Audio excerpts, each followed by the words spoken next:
और चलिए बढ़ते आगे शहडोल से बड़ी खबर जो एनडीटीवी की खबर का बड़ा असर हुआ है। कलेक्टर और एसपी ने ग्राउंड का निरीक्षण किया। फुटबॉल ग्राउंड का समतलीकरण का काम अब शुरू हो गया है। कलेक्टर ने मैदान में खड़े होकर खुद काम शुरू करवाया है और कलेक्टर ने खिलाड़ियों को खेल सामग्री भी बांटी है। तो ये बड़ी खबर शहडोल से आप तक पहुंचा रहे हैं। इस खबर को अपने प्रमुखता के साथ दिखाया था, तस्वीरें आप तक पहुंचाई थी और उसके बाद इस पूरे मामले को संज्ञान में लिया गया। खबर दिखाए जाने के बाद असर ये हुआ कि कलेक्टर और एसपी खुद ग्राउंड पर पहुंचे और उसके बाद ग्राउंड का निरीक्षण उन्होंने किया और फुटबॉल ग्राउंड का समतलीकरण का काम भी अब शुरू हो गया। और ये तस्वीरें देखिए किस तरीके से यहां पर काम शुरू कर दिया गया है और कलेक्टर ने मैदान में खड़े होकर काम यहां पर शुरू करवाया है। और ये देखिए तस्वीरें भी आपको दिखा रहे हैं और कलेक्टर ने खिलाड़ियों को खेल सामग्री भी यहां पर बांटी है। तो ये तस्वीरें आप देखिए, खिलाड़ी तस्वीरों में आपको नजर आ रहे होंगे। ग्राउंड की तस्वीरें और इसी से जुड़ी समस्या भी हमने प्रमुखता के साथ दिखाई थी, आप तक पहुंचाई थी और उसके बाद इसका असर भी हुआ है। और ज्यादा जानकारी के साथ हमारे सहयोगी विनय तिवारी हमारे साथ जुड़ गए। सीधा उनका रुख करेंगे। विनय, एनडीटीवी ने खबर को प्रमुखता के साथ दिखाया, उसके बाद असर भी हुआ कि खुद कलेक्टर मौके पर पहुंचे और समतलीकरण का काम भी अब शुरू हो गया है। ऋतु, मैं बताऊं कि जैसे ही एनडीटीवी में खबर चली थी, पीएम मोदी ने ब्रॉडकास्ट में विचारपुर जो गांव है और मिनी ब्राजील की चर्चा की थी और वहां के खिलाड़ियों की चर्चा की थी। उसके बाद जब खबर चली और हम लोगों ने जब ग्राउंड रिपोर्ट की तो वहां पर जो स्थितियां एकदम ऐसी नजर आई कि चाहे मैदान खेल मैदान था वो पूरी तरह जर्जर था। मतलब जो भी छोटे छोटे बच्चे थे, जो भी खिलाड़ी थे, उनको उतनी सुविधाएं मिल नहीं रही थी, जिसके चलते हम लोगों ने जो ग्राउंड रिपोर्ट दिखाई और एनडीटीवी में जब उसका प्रसारण हुआ तो उसके बाद प्रशासन, पूरा जो स्थानीय प्रशासन था, वो हरकत में आया।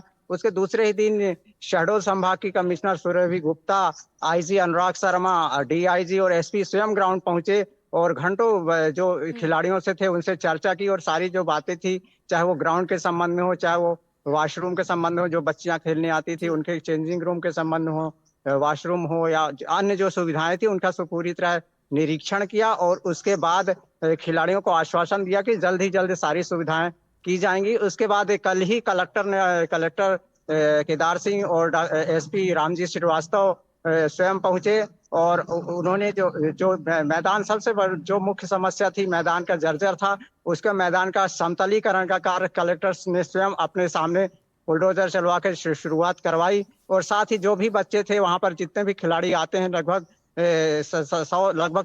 80 से 100 खिलाड़ी, और पूरे गांव के जो छोटे छोटे बच्चे हों, चाहे जो हो, जो युवा खिलाड़ी हों, सारे जो आते हैं उनको जो किट्स प्रदान की, फुटबॉल सामग्री प्रदान किया और जो भी खेल सामग्री थी प्रदान की। और साथ में जो कम्युनिटी हॉल साथ में बना हुआ था जिसमें खेलो इंडिया सेंटर का लगता है, उसका भी पूरी तरह निरीक्षण किया। उसमें रंगाई पुताई और जो भी बेसिक नीड्स होती हैं सबके निर्देश अधिकारियों को दिए हैं। साथ ही खिलाड़ियों को संबोधित करते हुए उन्होंने कहा कि जो भी अगर दिक्कतें आएंगी खेल में या जो भी सुविधाएं में, उसको तत्काल पूरा किया जाएगा। ऋतु, तत्काल पूरा किया जाएगा। विनय, एक सवाल मेरे मन में आ रहा था कि खबर हमने दिखाई, जरा आप ये बताएंगे, अगर आपने मौके की तस्वीर अब देखी हो, कि पहले क्या कुछ खामियां थी और खबर के असर के बाद अब क्या कुछ तस्वीर उस मैदान की बदली है? देखिए क्या होता है, जो खबर के पहले जो था ग्राउंड में उबड़ खाबड़ था, अब उसका समतलीकरण शुरू कर दिया गया है। खबर के पहले ये देखा जा रहा था कि खिलाड़ी अपने को ये महसूस कर रहे थे कि हमें कोई देखने वाला नहीं, हमारी कोई सुविधाएं सुनने वाला नहीं। जो भी सुविधाएं आ रही हैं वो ये एनजीओ के माध्यम से, या जो उनके गार्जियन हैं, या जो सीनियर खिलाड़ी हैं, और थोड़ा बहुत जो आसपास जो कोल माइंस चलती थी उसके द्वारा प्रदान किया जाता था।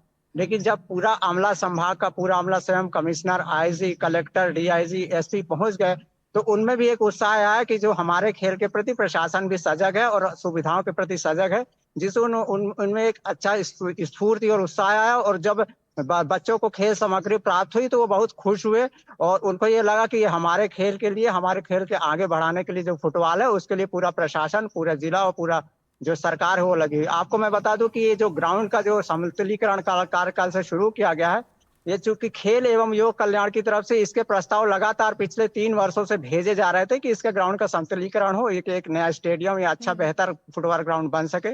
लेकिन वो जो प्रस्ताव था वो शासन स्तर पर जाकर उतना क्रियाशील नहीं हो पाया था। लेकिन जब से खबर चली और उसके बाद प्रशासन आया और प्रशासन ने फिर प्रस्ताव का जो भेजा है खेल एवं युवा कल्याण विभाग को, और तत्काल उस तो चलिए खबर दिखाई, प्रस्ताव उसके भेजा बाद गया है असर हुआ कि समतलीकरण का काम शुरू हुआ, खिलाड़ियों को सुविधाएं मिल रही है, साथ ही साथ जो प्रस्ताव अटका हुआ था वो दोबारा से भेजा गया है। बहुत बहुत शुक्रिया विनय आपका तमाम जानकारी के लिए। और चलिए बढ़ते आगे, महासमुंद से बड़ी खबर, जहां पर पहाड़ पर युवती का शव मिला है। 15 दिन पुराना ये शव बताया जा रहा है और शरीर पर चोट के